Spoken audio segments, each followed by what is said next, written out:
Attachez votre ceinture. Dans mon rétro, aujourd'hui, Olivier Mine. Bonjour Olivier. Bonjour Déborah. Rouler pour vous, conduire, qu'est-ce que ça signifie ? Écoutez, ça a signifié, quand j'ai eu mon permis, un peu de liberté bien sûr. Et puis ça a signifié aussi le fait que ça allait entretenir chez moi mon côté grande feignasse. Parce que forcément, conduire m'autorisait tout d'un coup à ne plus forcément utiliser mes pattes pour aller d'un endroit à un autre. Ne me dites pas que vous êtes une grande feignasse. Moi, je suis une très grande feignasse. Non, c'est pas vrai. Mais vous présentez Fort Boyard et vous êtes une grande feignasse. Oui, mais j'ai une feignasse contrariée. Parce que tout ce que je fais dans ma vie va à l'encontre de cette nature-là. Mais ma nature profonde est celle-là. Tournez à droite. L'insulte que vous dites le plus quand vous êtes énervé en voiture, ça pourrait être quoi ? Mais je peux pas dire ça sur votre Vous antenne. pouvez le dire en anglais puisque c'est aux États-Unis. Oui, c'est vrai. Ça passe mieux. C'est exact, oui. C'est pas beaucoup plus classe, hein, sincèrement. Hein. Mais... Asshole. Voilà. Je traduirai pas ? Non. Trop duc. Imaginons une personnalité féminine ou masculine vous fait le coup de la panne. Vous aimeriez que ce soit qui ? Le coup de la panne, pour moi, ce serait tellement la caricature que ça casserait toute notion de romance ou de désir. Ça dépend avec qui, hein.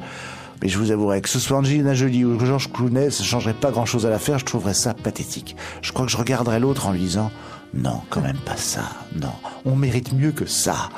Non, autant s'arrêter en disant que la voiture fonctionne toujours très bien. Et allons flirter joyeusement dans la luzerne. Tournez à gauche. J'ai la DeLorean de Retour vers le futur. Je vais vous la prêter un Génial. moment.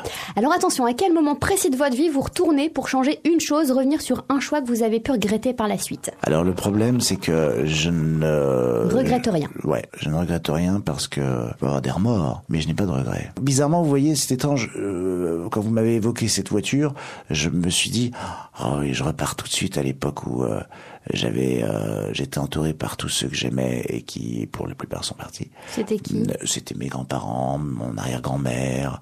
C'était un appartement dans lequel on vivait tous ensemble avec ma mère et mon père.